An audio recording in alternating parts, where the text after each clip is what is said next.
हरिओम।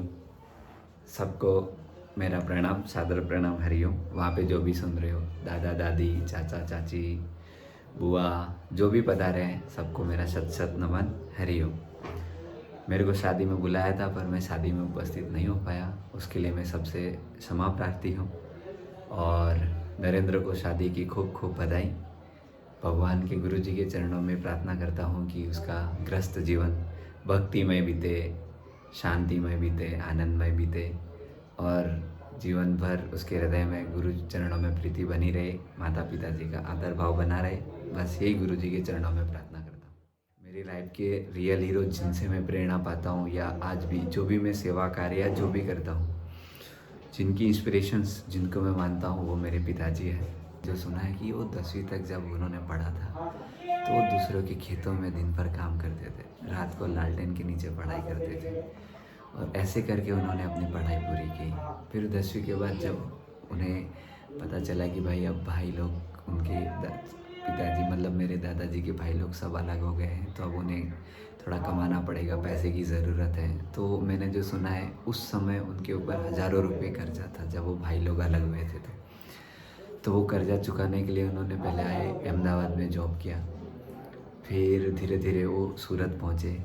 फिर सूरत में आके उन्होंने अम्बानगर, सूरत का एरिया विस्तार है, वहाँ पे रह के उन्होंने लारी खींच के डब्बा, भंगार, प्लास्टिक, इससे उन्होंने अपनी शुरुआत की। और जहाँ तक मैंने लोगों से सुना है कि दूसरे लोग तो जब फेरी करने जाते थे या काम करने जाते थे तो वो एक बार जाते थे, एक बार कमा के आ गए, सुबह गए, दोपहर तक आए, काम पूरा हो गया।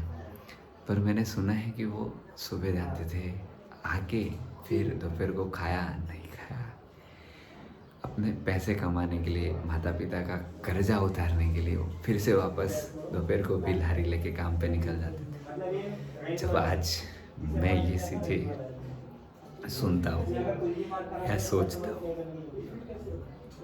कि वो कितनी मेहनत करते थे, किस तरीके से उन्होंने मतलब इस परिस्थितियों को जिया है।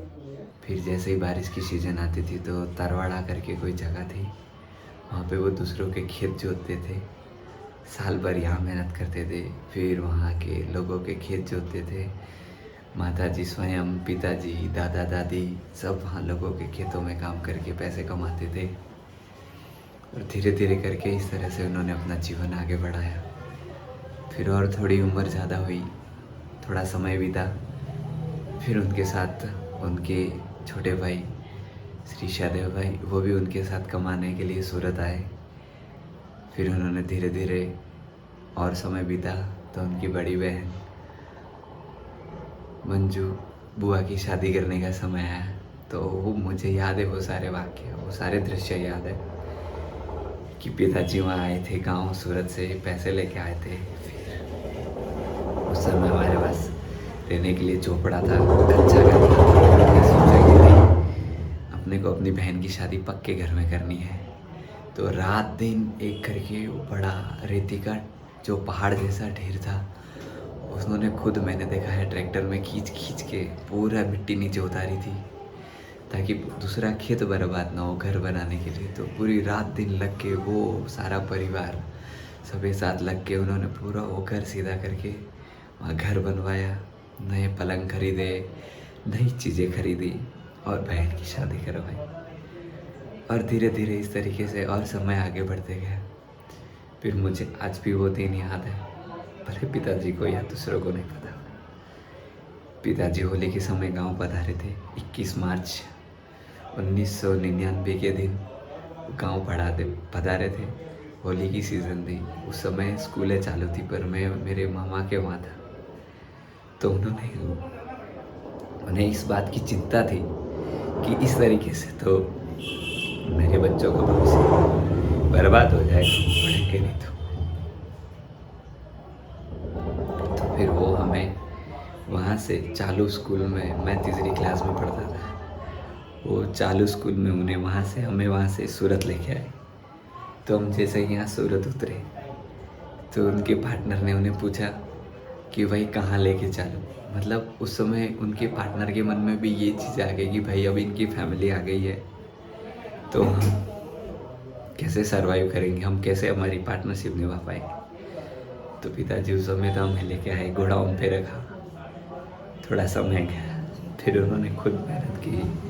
भैंसतान में श्री सत्यनारायण सोसाइटी के अंदर एक घर उन्होंने भाड़े से लिया, वहाँ पे उन्होंने हमें रखा।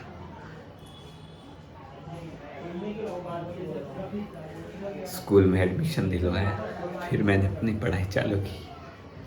और हमारे साथ साथ उनके और एक दूसरे भाई श्री परमेश्वर लाल, वो भी हमारे साथ यहाँ आए। उन्होंने भी हमारे साथ यहाँ स्कूल के अंदर सूरत में 8वीं कक्षा में एडमिशन लिया, पर उन्होंने अपनी पढ़ाई कंटिन्यू नहीं की, वो पिताजी के साथ कामकाज में लग गए।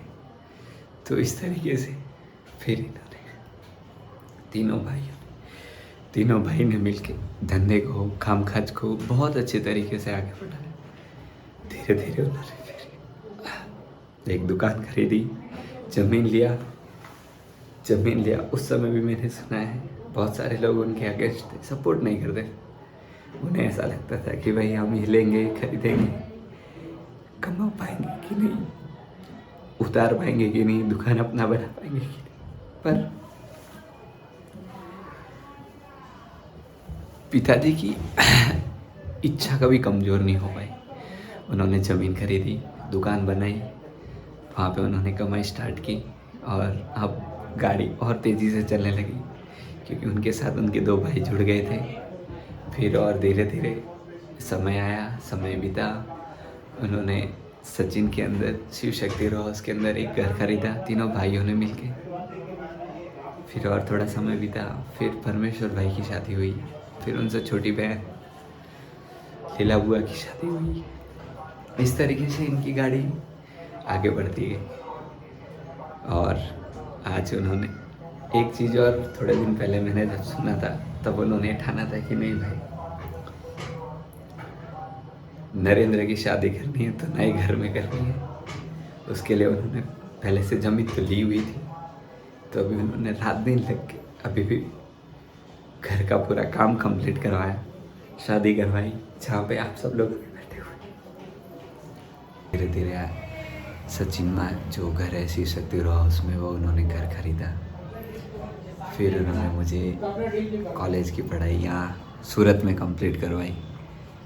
फिर मेरी तो उसी समय आश्रम में समर्पित होने की इच्छा हो गई थी, परंतु मुझे आश्रम के संचालकों और सब ने ऐसा बोला कि थोड़ा और अच्छे तरीके से पढ़ के आएगा तो आश्रम में और अच्छी तरीके से सेवा कर पाएगा। तो फिर मैं अपनी पढ़ाई करने के लिए आगे पुणे गया। फिर मैं पुणे से पढ़ाई करके जैसे ही आया, लाखों रुपए उन्होंने मेरी पढ़ाई के ऊपर खर्च किया।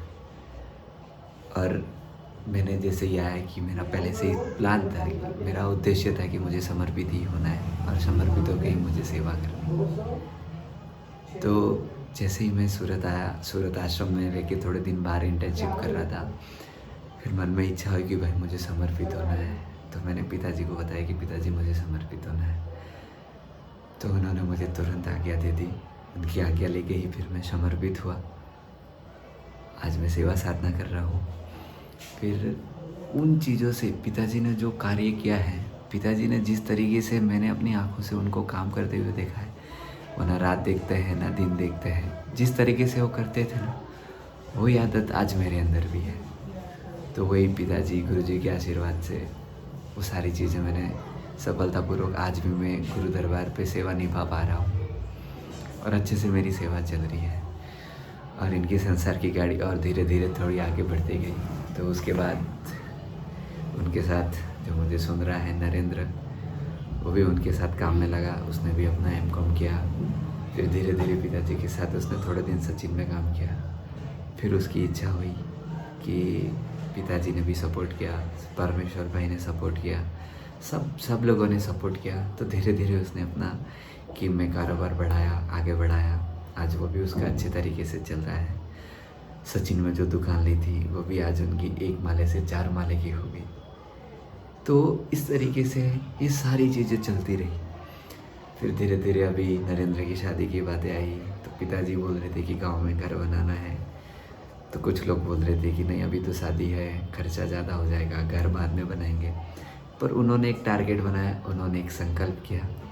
तो उन्होंने सबसे पहले ये घर बनाने का संकल्प किया, घर बनाया, फिर आज ये शादी हो रही है। तो अभी जो वहाँ पे जो भी सुन रहे हैं मुझे, जो भी छोटे हैं, उम्र में छोटे हैं, जो पिताजी के इतिहास के बारे में नहीं जानते हैं, उनको मैंने थोड़ा पिताजी के बारे में बताने की कोशिश की। इन सारी चीज़ों से हम सभी ये चीज़ें सीख सकते हैं कि जब एक ऐसा गरीब विद्यार्थी, गरीब बालक ये सोच सकता है कि ये मुझे करना है, तो वो करके दिखा देता है।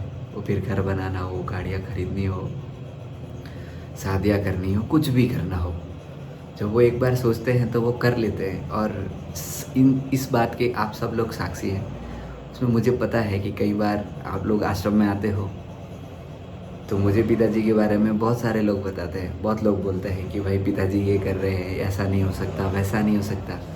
पर इन सारी चीज़ों में किसी ने ये चीज़ नोटिस नहीं की कि उन्होंने जो भी संकल्प किए वो सारे संकल्प उन्होंने पूरे करके दिखाए।